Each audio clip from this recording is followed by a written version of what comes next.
he's the best playmate for Gus. Okay. How old? Winston's not very old yet. No, he's 2. 2. Okay. Yeah, he's just 2. Yeah. He's a young pup. He's a very pretty chill. Yeah. Well, as you can see, he's pretty right. chill. How old is the oldest? 7. 7. Okay. Yeah. So we just lost. We had a almost 14-year-old lab. Okay. Who we lost in June. Okay. And then we added this puppy in July. It's been a little chaotic. But Yeah. he's a good boy. He just is full of energy. And he has, he's just very gutsy. He doesn't have a lot of, nothing phases him. Yeah. You know? Well, he has 3 older brothers, you know, Right. daring him to do stuff. And Yeah. So Gus is how old? A couple months? He's 3 months old. 3 months? Yeah. He's already surfed Okay. or wake surfed. Yep.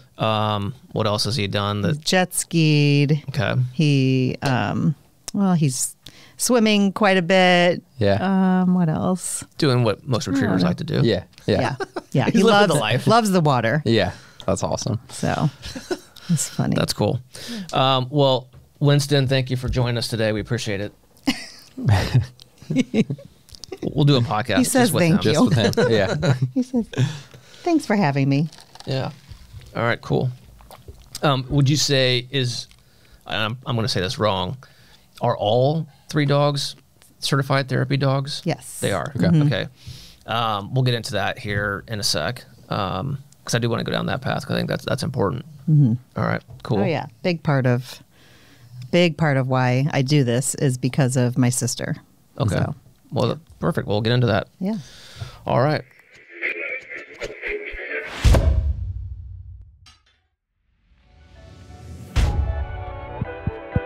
Is this thing on?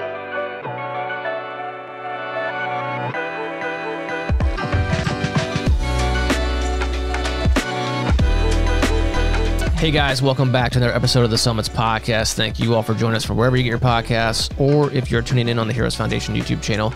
Thank you for doing so. By the way, if you're on the YouTube channel and you haven't hit that subscribe button or the little notification bell icon, please do so. Winston would greatly appreciate it if you did. All right, today we've got a special guest, longtime friend, longtime supporters of the Heroes Foundation, Miss Melanie Claymon. Melanie, welcome to the Summits Podcast. Thank you so much for having me. I'm glad you're great to be glad here. You're here. And also Winston. Winston is one of not just the 3 retrievers, although he is part of that trio. He is now one of 4 retrievers, correct? Yes. Yeah, with the newest addition, Gus. We thought about bringing Gus in, but we thought, maybe at 3 months he's going to be all over the place. Yeah. He'd be eating all these wires. Well, yeah, that's probably true. Yes. Cool. Well, we started to talk about, we'll stay on the dog front for a minute. Your all dogs, all your 3 of your dogs, not excluding Gus since he's still too young, are therapy dogs. Correct. I think that's really cool. Number 1, but 2, tell us like what is that process and what have you done with them in that respect? Well, to become a therapy team, you have to go through a little training with the dog. And so all of my dogs, when they were puppies, I started working with them on different skills, more advanced skills than the typical sit, stay, come commands. And so when they turned a year old, you can start doing the official therapy dog training. Okay. And so I do it through an organization, well, actually 2 organizations. One of them is called Paws Think, and the other one is called the Chris Center, which I just started volunteering with them last fall. But I've been a volunteer for Paws Think since 2017. And I've had 5 therapy dogs that have gone through the program. And so was Georgia it's also a therapy dog? Yes. Okay. Yes, she was. So it's just a great way to get out into the community and to help people that are struggling with all different kinds of things. So we go to the Children's Hospital, Peyton Manning's Children's Hospital, on a weekly basis, and we go to elementary schools and children that are struggling with reading. They'll read to the dogs, and That's cool. We go to nursing homes. We do a lot of special events. So we just recently, we're also a crisis response team. So some of these things you have to go through additional training to like to go to the hospitals, you have to be, it's called Paws to Heal. Okay. So we do that. And then the crisis response is, as you would imagine, any kind of crisis that people are going through, whether it's a tornado and, a community, needs some love from some dogs. This petting dogs just provides, it lowers your heart rate and it provides a lot of happiness to people. So we enjoy just going anywhere that people have the need for it. So we do some fun things too. Sometimes the Pacers have events and they'll ask us to come out and bring some dogs. And so we just went to a celebration of life last week for an employee of a company, and so he was a big dog lover. Okay. So they thought it would be nice to have some therapy dogs there to help some of the attendees just, with their emotions. Sure. Yeah. So. We know that as part of that process, as it relates to this podcast, you guys have also visited inpatient oncology patients at either Peyton Manning's or anywhere. Oh, yes. Is it a combination of both adult and pediatric?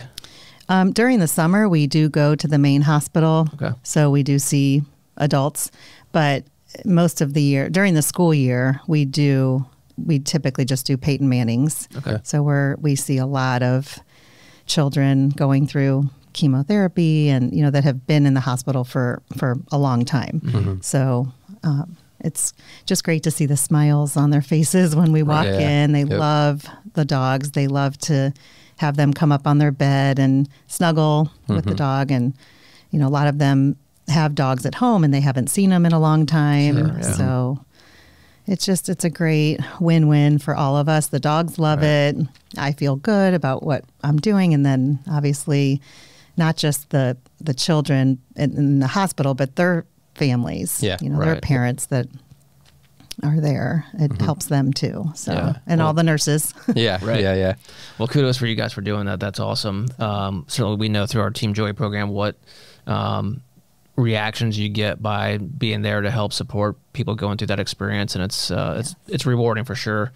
I kind of skipped over this. We went straight into the dogs. Winston had me all excited, but let's do a backtrack and let's do a little intro. Obviously we've known each other a long time. I could probably do the intro for you, but why don't you do a little introduction on yourself? Sure. Well, my name is Melanie Claymon and I grew up in St. Louis, born and raised there. And I went to IU for undergrad. Okay. Remind me what made you decide on IU? Well, okay, so I actually started out at Arizona State my freshman year. Okay. And went there. My sister was there, and I'm a warm weather person. So that's really what drew me out to Arizona, my sister and the weather. Mm-hmm. And I loved it, but I wasn't particularly doing the best study-wise. A lot of distractions. And so anyway, I decided to transfer to IU. Okay. I was an accounting major there. And it was really the business school that attracted me to IU. And I wanted to be closer to St. Louis. Okay. I just wanted to be driving distance. Yeah. So that's the main reason why I went to IU. And what part of St. Louis are you from? Chesterfield, Grief Corps area. Are you familiar? No, I'm familiar. We have a small office in the St. Louis area. So really? we're our when we acquired the company out there was in Grief Corps area. That's where I grew up. Yep. So very familiar with that area. So it's very nice. Yep. So my whole family still lives there. Awesome. So we go quite often to visit. Okay. And I love it. I mean, Indianapolis is very similar. It's just smaller. Yeah. But Midwest towns are. There's a lot of fun to be had in St. Louis for sure. Yes, for sure. So that's neat. But so I met Matthew at IU, end of my junior year. So we met through some mutual friends. And it's been downhill ever since. Yeah. Just kidding, Matthew. Yeah. So anyway, so Matthew is from here and he was starting a business with his two older brothers. And me being an accounting major had a lot more flexibility in where I lived. Mm-hmm. So let's see. When did you guys start dating? In 94. May of 94. 2014, you mean? When we were in school. Oh, right? Yeah, shoot. I don't know why I said that. So was that junior year or heading into senior year? It was the end of our junior year. Okay. Yeah. Okay. So actually, speaking of these housing situations at IU, so when you live in a fraternity, if you stay for summer school, you have to move out in the summer because the fraternities and sororities all close up. And I was living in an apartment with 4 other roommates, and he's going to laugh that I'm telling you this story, but so he and 2 other friends of his were looking for a place to sublet for the summer because they were staying, and I was staying to take, it was back then it was called A-Corps. Right. Yep. And I was trying to catch up on some classes since I transferred. And so I was the only one of my roommates that was staying for the summer. And he knew one of my roommates, and he really wanted to live in the apartment where I was. And so basically that is how we met, because him and his 2 friends ended up living in my apartment. They subletted my apartment for the summer, and we hit it off right away. So awesome. That's how we met. And the rest is history. Yeah, exactly. Yeah, it is. And here we are, credits. 4 dogs and 3 kids later. Yeah. Exactly. Yeah, it's crazy. Well, that's cool. So, I don't know when I met you. I'm sure we met down there, but I met Matthew, I think sophomore year, maybe even freshman year, just because Matthew had gone to North Central, and there were a lot of North Central guys in our house and North Central people in general at IU, and just the usual Indiana thing. Everyone is two people removed from everyone else. Exactly. And then we've been friends pretty much ever since. Done a lot of stuff together. You guys have been a lot of the Heroes Foundation events. We greatly appreciate your guys' continued support there. But as it kind of rolls into the basis of, none of us ever thought we would have our own cancer stories. We never thought we'd be sitting here talking about what we're talking about. But you guys were certainly around and supportive when I had my experience. And then your cancer story certainly hit home as well. So if you would, Melanie, with October being Breast Cancer Awareness Month, what is your cancer story? Well, so I have 2 older sisters, and we're all very, very close growing up. And, just our parents got divorced when I was in high school. So my oldest sister, Stephanie, she basically became my mom through that whole situation. And when I was pregnant, or right after I had Austin, my first child, she was diagnosed with breast cancer. And so I was only 27 and she was 32 at the time. Okay. She had 3 young kids. And she had a regular mammogram and found a tumor, and ended up being a pretty aggressive type of breast cancer. So she went through chemotherapy, and she did a double mastectomy, and she did all the things that, the most aggressive treatment that you could get back then. This was in 2000. So it was a big shock to all of us. We don't have any breast cancer in our family. So it just really took us by surprise. And her being so young, nobody was expecting that news. So, I was living in Indianapolis, and she's in St. Louis. And so it was, I tried to be in St. Louis as much as I could for her treatments, to support her. And, it was a tough time because, I had just had a baby, and he had some health issues. And so anyway, it was really difficult. And here, during what she's going through, she's trying to support me with the health issues I was going through with my son. And so anyway, she went through all of her treatments, and she was just so strong throughout all of it. I mean, she really was inspiring to lots of people. Yeah. So she went through that, and then she just was doing all of her follow-up appointments, and she was clear. She didn't have nothing showed up for a long time, and then 9 years later, in 20, what year was that? Oh my gosh, I can't do any math here, but it was around 2010, I think. Okay. Around 2010, she had a recurrence. Okay. And that's never a good thing. So Same cell, same. Yes. So same they diagnosis? found it. She had a little spot on her sternum. Okay. And so they biopsied that, and it came back that it was the same exact cell Okay. as what she had before. Okay. So, and even, before that, she had done the BRCA gene test, which she was negative for. Okay. But she was HER2 positive, which I don't know if, whoever knows a lot about breast cancer, it's very aggressive.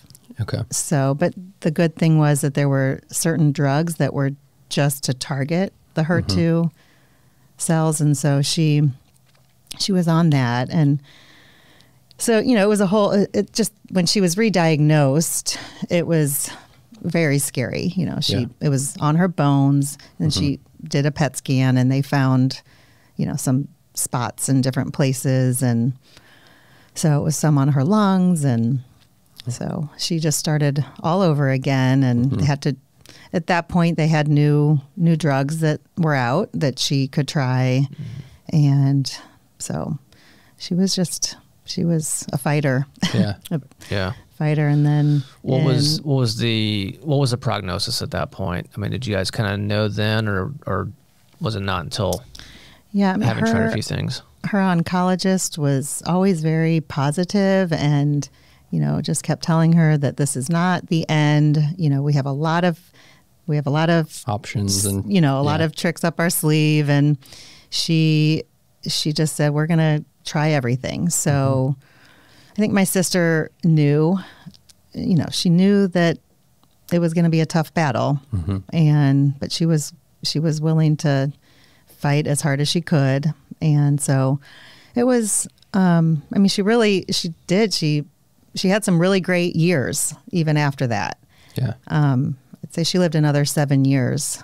Okay. After that recurrence. Yeah. So, medicine had come a long way, which was great. And, at the point where it had spread to some of her major organs, I think that's when, the oncologist was telling her, just enjoy, enjoy every moment. And so we did. And so she finally had lost her battle in 2017.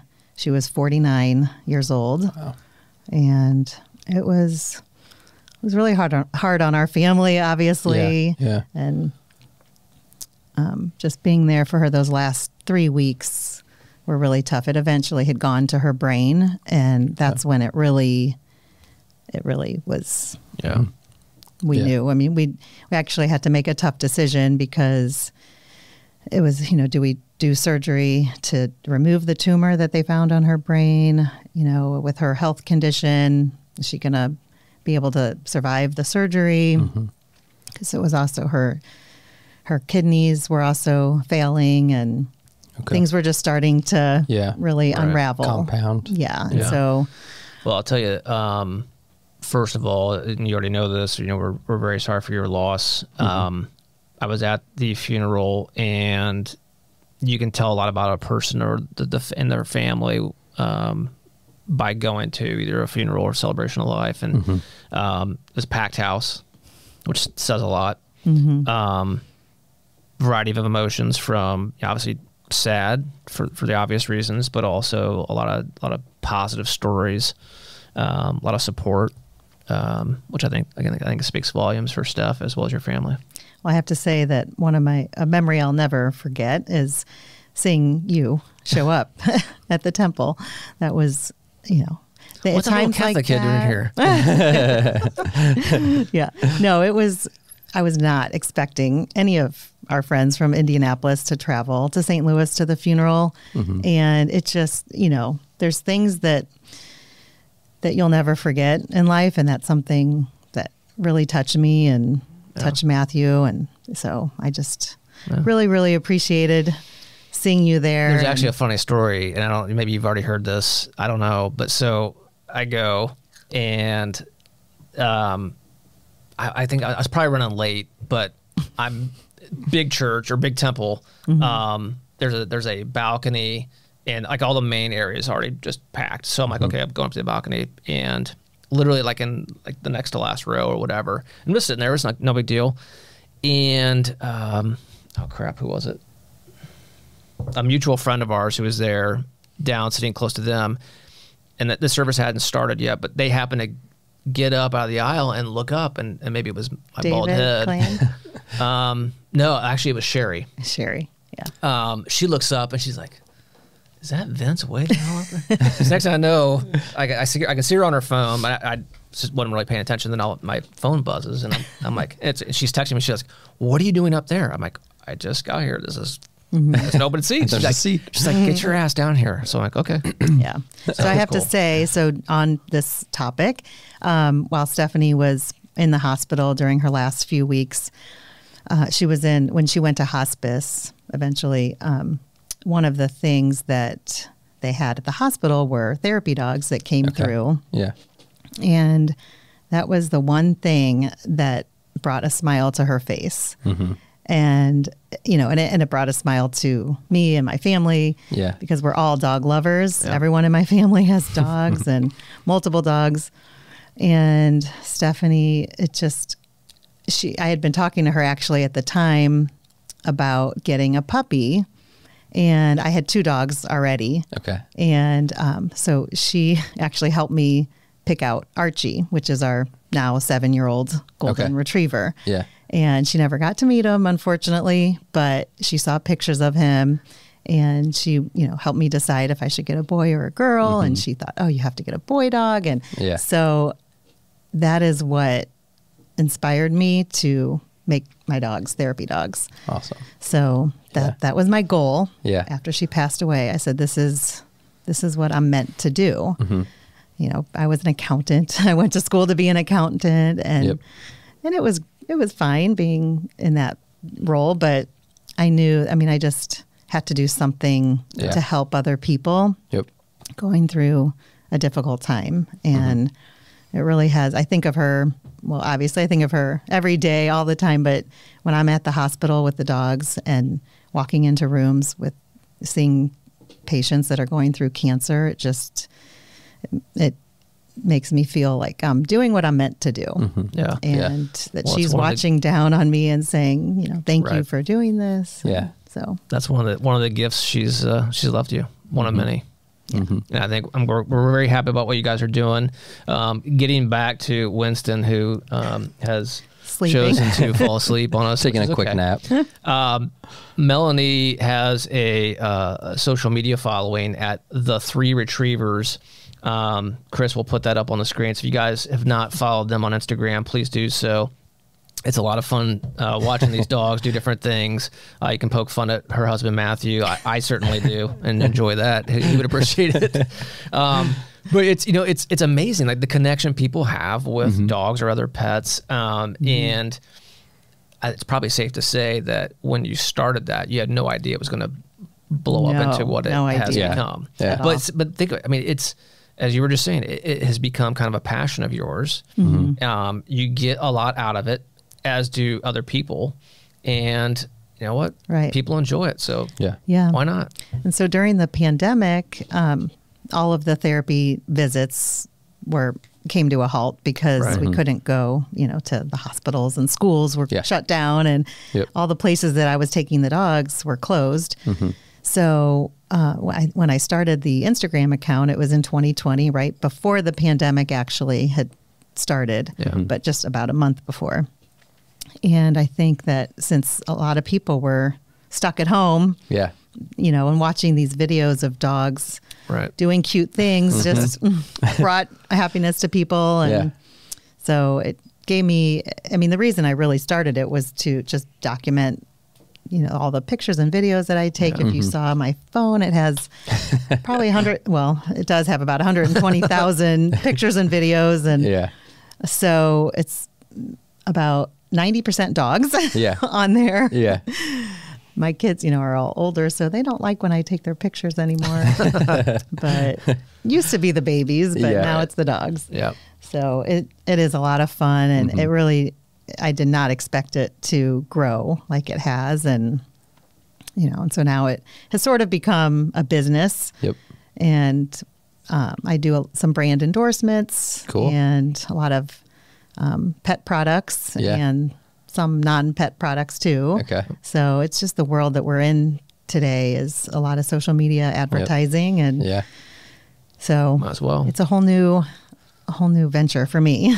Right. What's your most viral post or video with with them?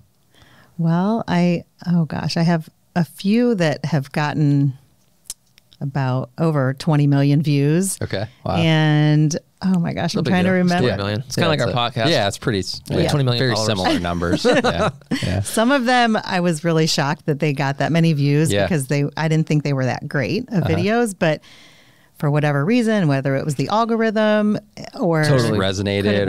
We've had the same thing. Like we've experienced like certain posts or certain episodes we thought would knock out of the park, and they did okay. Yep. And then other ones you were like, it's fine. Yeah. And for whatever reason it catches fire. It's like, sometimes it's the audio that I use. Okay. That is a trending audio and so it gets promoted more or shows up people. Yeah. Right. Yeah. Actually, one that I just posted last week of my husband giving our puppy a bath on the dock at the lake. That one has about 10 million views. Wow. Okay. And that was just about a week ago that I posted it. So that one's going viral. And, I don't know. I guess people like to see a puppy all drenched, wet, all soapy. And I don't know. Maybe it was my husband's wasn't Matthew's feet. bald head, that's for sure. He and I share the same hairstyle. Yeah. Maybe people liked his feet because that was the only thing that was in there. That's a different episode. Yeah. Yeah. So, and then, the one of Matthew jet skiing with the dog, that one has gotten a lot of views, but there's some old ones that from a couple years ago, that are just, I don't know, the dogs humping each other. There we go. Hey, you can see a theme here. Right. Yeah, if it's funny or something, I mean, it's gonna do well probably. Right. That's pretty cool. That's fun. Yeah. Well, Mel, thanks for bringing Winston in. We appreciate it, and thank you for coming in and sharing your story and spending a little time with us. Oh, you're welcome. Thank you for having me. It's been a pleasure. Likewise. So. Well, we appreciate your friendship. We appreciate your guys' continued support, and obviously we're here for you guys and here for Winston and his brothers as well. Yeah. Yeah. You guys keep up the therapy work. We greatly appreciate it. We need to take a picture before so I can post it. There you go. And that'll get like 50 million views for sure. Yeah, easily. Of course. Easily. All right, cool. And thank all you guys for joining us on this episode of the Summits Podcast. Thank you again from wherever you get your podcasts, or if you're joining us, tuning in on the Heroes Foundation YouTube channel. Thank you for tuning in. And, drop a comment for Winston, and we'll pass those along. Yep. Until next time, guys, don't forget, beat cancer. Stay. Do you stay? Winston. Stay. Winston.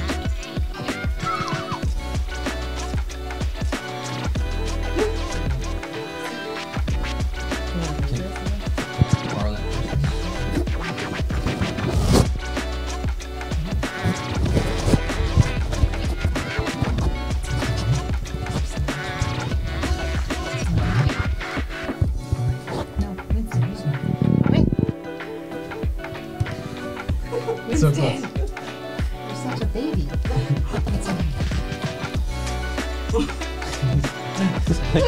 Just thinking about it. Stay. If it had peanut butter in it, sure. Yeah. Smell it. Just say, put it right here. You really want his tongue on it? All right, it's okay. Oh, it dropped.